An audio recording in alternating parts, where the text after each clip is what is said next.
porque le está llevando. Es más, sabe qué capacidades no ha desarrollado el chico y va retomando en el siguiente grado. Y eso, cuando hablamos de planificación, ¿qué lo llamamos eso? Las evidencias, ¿verdad? Es decir, ¿con qué evidencias yo voy a empezar a planificar? No puedo planificar sobre cero. Tengo que saber algo de esos muchachos que van a estar en mi mano. ¿Cómo están? ¿Cuán cerca de ellos están de la competencia? Y no miramos, como Julián dijo acá, no miramos la competencia del grado que estoy. También miro la competencia del grado antes, porque yo no puedo. Y eso nos pasa, pues, en matemática. La matemática es secuencial. Posiblemente no he desarrollado todas las cuestiones prenuméricas. ¿Y cómo? Pues sin eso domina, pero ya está en otra situación de aprendizaje. O sea, unos grandes vacíos, unas grandes brechas que finalmente tienen muchos problemas el estudiante para seguir avanzando. Entonces, es una cuestión de trabajar eso, ir mirando desde antes para generar. Ahora, cuando ustedes han empezado, este currículum propone eso, las evidencias para planificar. Para planificar, primero, uno, que no tienen evidencia, dicen las nóminas, las actas, que no te dan mucha información. Pero también dice que cuando los maestros, al finalizar, deben hacer un ensayo mínimo de detallar el nivel de desempeño, de logro de la competencia a través de las capacidades que se quedan los chicos.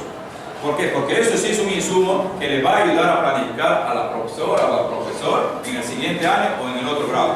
Pero de cero no podemos partir. Ahora, que puedes generar lo que llaman algunos la unidad cero, que es un proceso ligero, corto, una unidad, para mirar elementos o competencias que tienen los chicos y luego ir planificando de acuerdo a ese nivel que están los estudiantes. ¿Ok? Eso es un poco lo que estamos haciendo. Ahora sí, vamos a ir entrando un poco a información para ir cerrando el tema, ¿ya? Profesor, es lógico de que Diga. de llevarnos a los alumnos, por ejemplo, de primero hasta sexto. Sí, sí, claro. Claro, mira, hay muchas ideas. Algunos apuestan por la polidocencia, ¿sí? Otros no están de acuerdo, otros que se cambien de ciclo. Tiene sus pros y sus contras. Rotan de ciclo alguno. Lo que sí en lo personal, y creo que yo apostaría desde un tema de especialización, es en el tercer ciclo. Definitivamente, todo el éxito y la base sólida para que los chicos avancen es que hagan un buen primer grado. No, desde 5 años inicial, articulado a primer grado y segundo grado, sólidamente preparados en un proceso de construcción de su lenguaje escrito y hablado, te da sostenibilidad.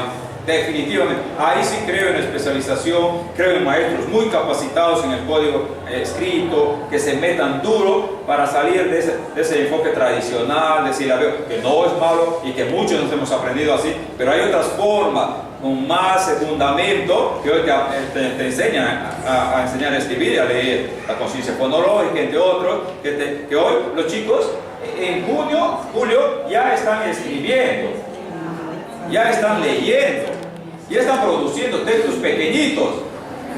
Pero si es verdad con nosotros, con poquito y todo, también lo pueden hacer, pero hay una gran diferencia respecto a concepciones que tenemos, que es escribir, que es leer.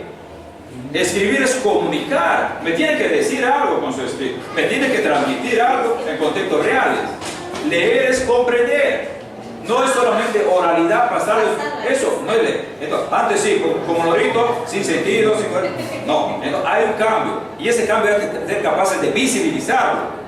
Por eso es importante el enfoque que hoy tiene, cómo están enseñando. Y ustedes son conscientes en su escuela, maestras exitosos, maestras exitosas, entonces en enseñar a escribir, a leer. Y es un trabajo que cuando están en sexto no quieren bajar a primer grado. No quieren bajar, ¿verdad? No quieren. Antes de repente A ver. podría ser una sugerencia. En primer grado siempre mucho la corremos. La corren, no sé si porque piensan que algunos, te digo yo, la premisa, se desactualiza, o lo tenemos temor. Hay un cierto temor porque la evidencia tiene que ser más marcada, pero no en el caso. Pues, leer, escribir, hacer todo. Pero también a veces el Estado o las autoridades no hacen nada. Me comentaba una maestra que en Amazonas hubo una iniciativa, ¿no?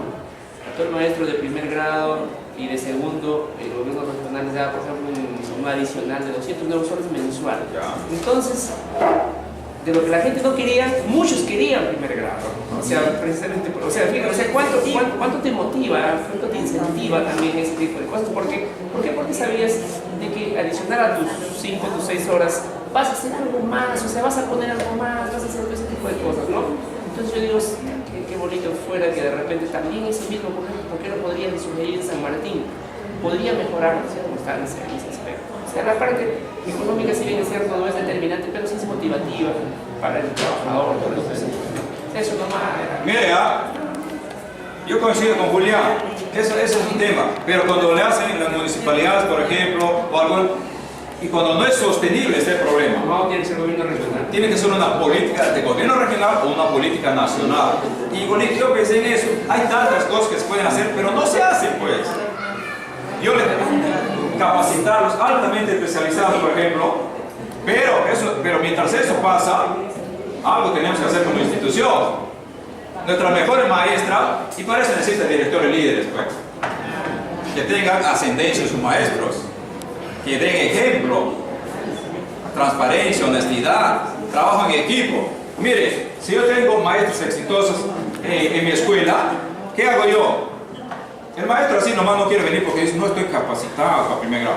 Pero yo les comprometo a estas maestras y hago que por lo menos una vez a la semana o 2 veces al mes compartan sus experiencias en trabajo colegiado e interno para ir promoviendo a los nuevos maestros que van a asumir el reto de conducir ese ciclo. ¿Se dan cuenta? O sea, no, hay muchas cosas que se pueden hacer, pero no se hacen. Entonces, pasa por ese tema, pero sí demanda de perfiles muy particulares para trabajar el tercer ciclo, ¿ya? Porque es un trabajo complejo. Sí, exacto. Basado en la búsqueda e interpretación de evidencias. ¿Se dan cuenta? La formativa en búsqueda e interpretación de evidencias. No solo evidencia, sino le interpreto para poder entenderla y vigilar y monitorear acerca del logro de los estudiantes respecto a una meta.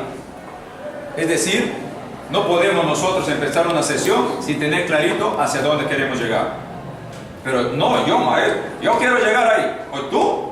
No, con ustedes, chicos, con ustedes. Para que sepan qué va a pasar. Y eso pasa porque le ponemos el propósito ahí. El maestro lee, chico, el propósito, a veces de mala gana, tiempo que estamos mal, nos duele todo. Ok, le lee y ahí quedó fríamente. Oye, pero los chicos han comprendido el propósito, es comprensión lectora.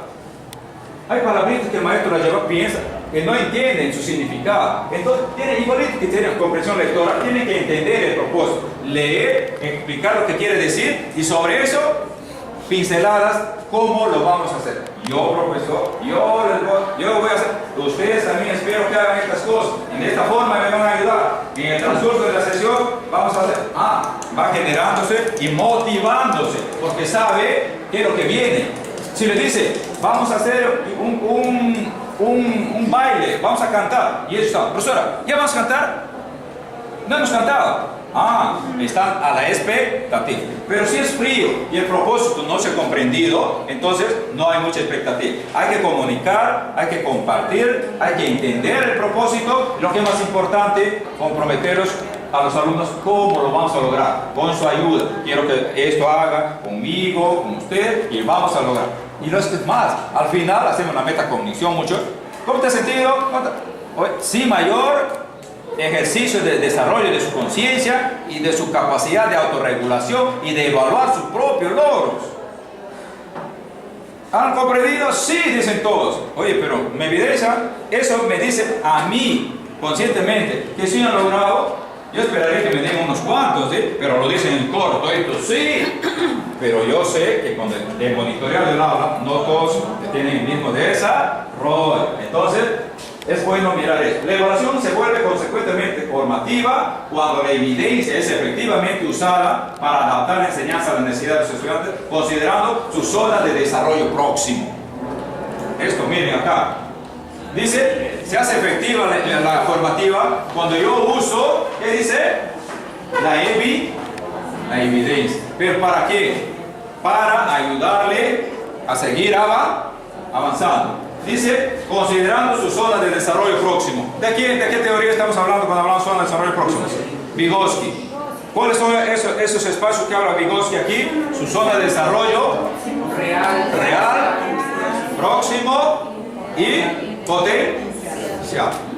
Entonces, cuando hablamos nosotros en la evaluación formativa, ¿dónde impulsamos nosotros? Su zona de desarrollo próximo. ¿Por qué?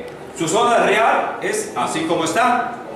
Así como está. Su zona de desarrollo próximo. Para seguir progresando necesita soporte, necesita ayuda.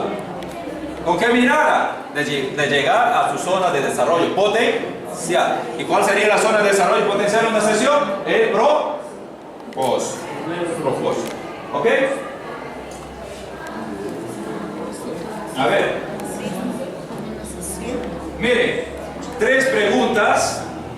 Profesores, no se distraigan, ya vamos a terminar. No se distraigan. 3 preguntas que nos da el marco teórico, que no lo hallamos en el currículo mucho eso, sino producto de leer otras cosas y de varios autores. 3 preguntas claves para la evaluación formativa.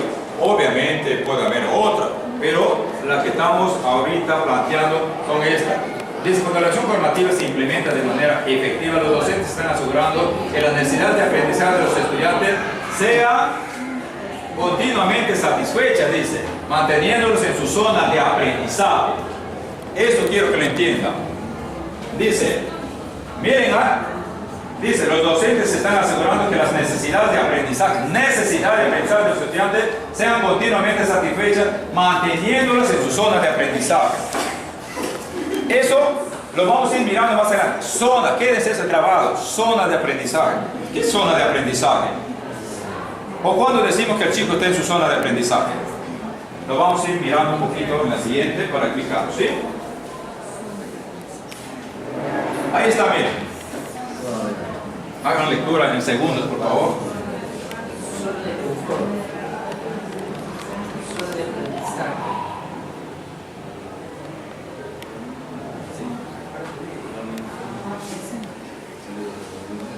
A ver, Arnaldo, léenos el texto de la derecha.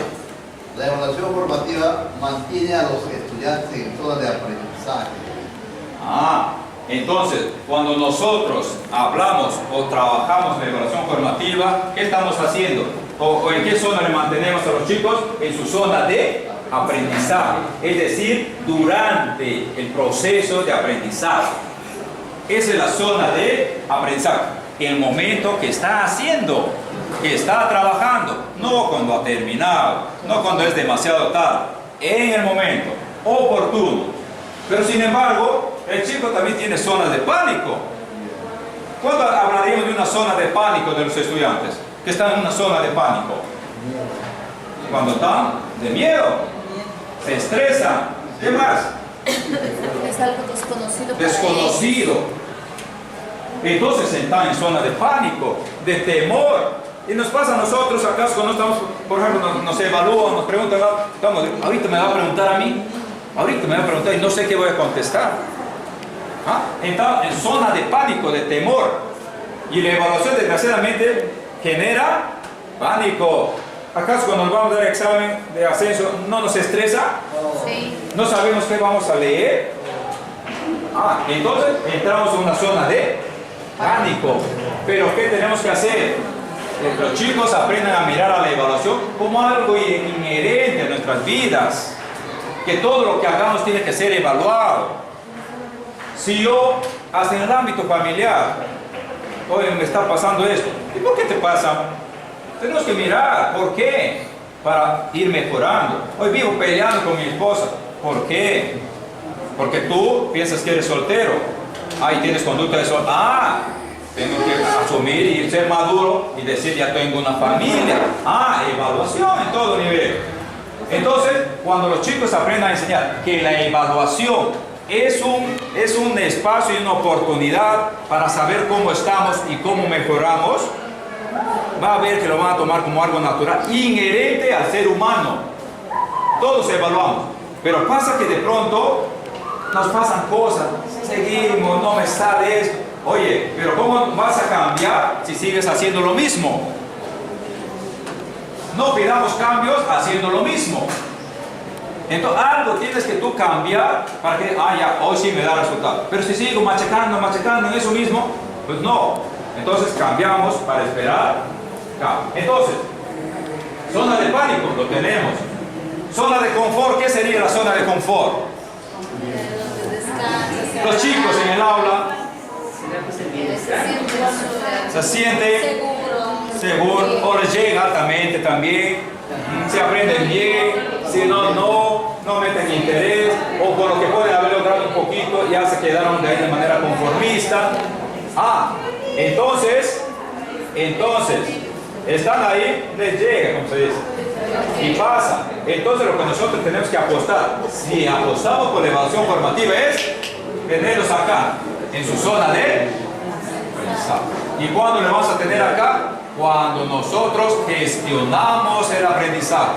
¿Y qué es gestionar el aprendizaje? Es constantemente estar acompañándolos, monitoreándolos. No se les da un trabajo así como está y ellos se sienten en su ruma de cuadernos acá, como hacíamos antes, ¿verdad? Nuestros profesores, calificando ahí, se golpeaban. ¿Qué tal?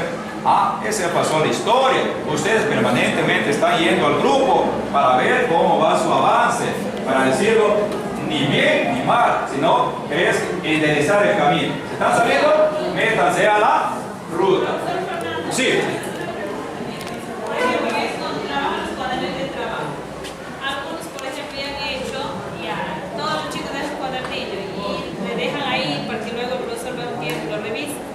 No sé, pero yo he hecho 2 o 3 oportunidades, bueno, y hemos terminado todos y con ellos reviso. También, por ejemplo, miren, la pregunta tal, leemos, comprendemos, nos dio así, salió así, entonces con ellos, y ellos mismos, bueno, pues, ¿qué me dicen? Si está bien, ¿qué hago? Un check. Si está mal, ya pues ahí ellos corrigen, ¿no? Entonces ya no estoy sentándome con toda la ruma de cuadernos. Es una buena práctica, Por supuesto, es una buena práctica, porque estás impulsando el tema de la coevaluación, la autoevaluación también, que debemos trabajar fuertemente con la evaluación formativa.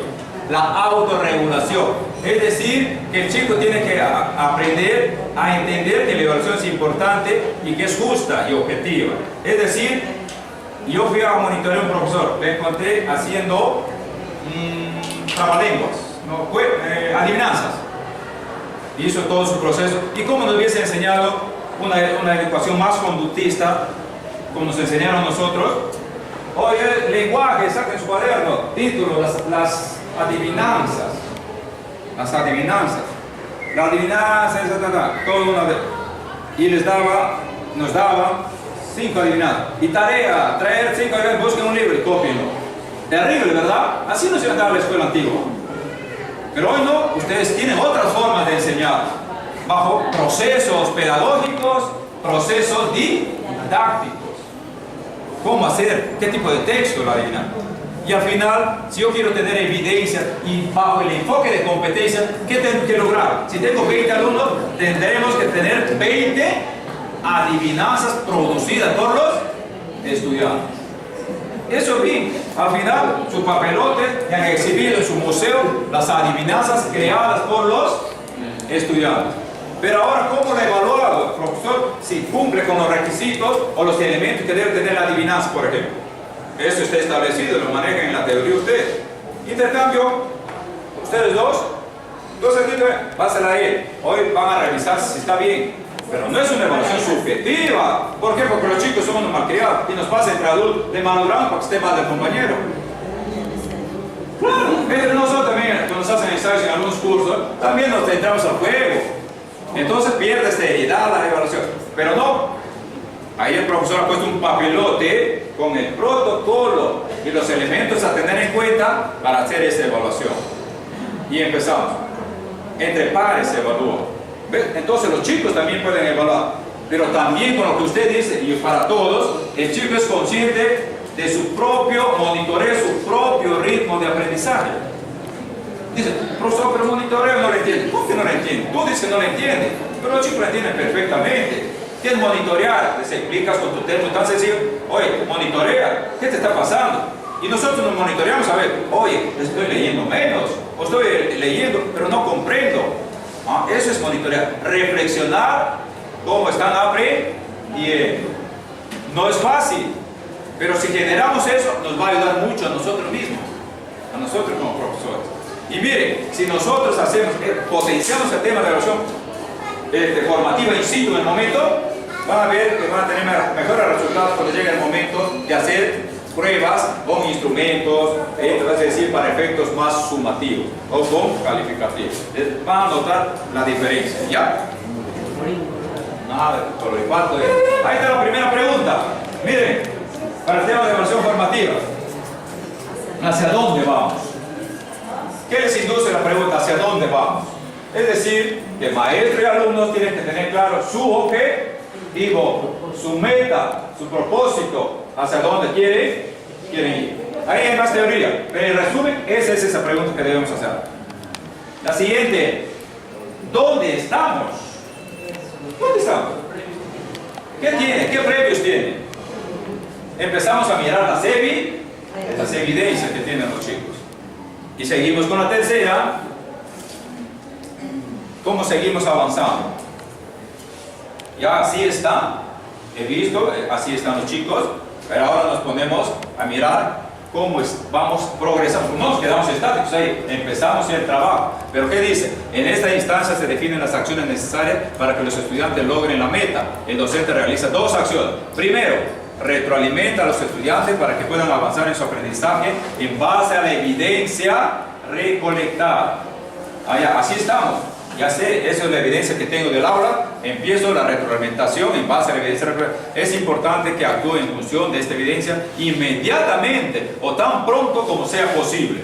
Es decir, si le veo mal, no lo voy a dejar ahí porque termina la sesión y ahí va cayendo de tumba en tumba el muchacho. Si yo me doy cuenta, le doy asistencia. Pero va a haber cosas que no le va a solucionar ahí. De pronto, sucesión, la división inexacta, por decir. Ok, es un proceso nuevo, tiene un proceso didáctico y todo, y no lo entendió en esa clase. Y te vas cuando entre en su zona de pánico el muchacho. Ahorita nos va a dar ejercicio, profesor, y no lo entendí. Entre temor, se estresa. Entonces tú vienes el monitoreo, pero te das cuenta que es durito. A pesar que le estás monitoreando, le estás dando soporte, le estás dando pistas, no lo... ¿qué da lugar a eso? A que ya no necesariamente ese día lo vea, sino vas a mirar cómo ese ejercicio está en los demás, en los 20, 25 que tiene. ¿Es mayoritaria esa conducta, esa situación? Amerita que esa evaluación formativa llegue a ti como docente y te replante a esa capacidad. Tengo que seguir trabajando, la tengo que considerar en mi próxima planificación. Segundo, dice, realiza un análisis y reflexiona las evidencias para adaptar la enseñanza y reflexionar acerca de su propia práctica. Dice, los estudiantes pueden, dice, monitorear y evaluar su propio aprendizaje para tomar decisiones. Qué bien sería que desde chiquitito, oye, Federico, pero mira, pues, ¿cómo estás aprendiendo? ¿Qué te pasó? ¿Por qué crees que no has podido? Él tiene que decirte, te lo dice. Cuando sea consciente de que por jugar, por estar distraído o porque no entendió tal cosa, ahí vamos retroalimentando. A veces no nos percatamos del clamor, de la alerta que nos ponen los chicos. Entonces es bueno visibilizar esas cosas para dar retroalimentación. Miren, ese es el ciclo de evaluación formativa. Yo quisiera que alguien salga a explicar para ver cuál es el nivel de comprensión que hemos sacado de la evaluación. Con eso cerramos. Me gustaría que salga a explicarlo a alguien de lo que hemos hablado. Con eso cerramos. Ese es el ciclo de la evaluación formativa. Ahí están las 3 preguntas. Ahí resume todo. ¿Se atreve alguien a explicarlo? ¿Nadie?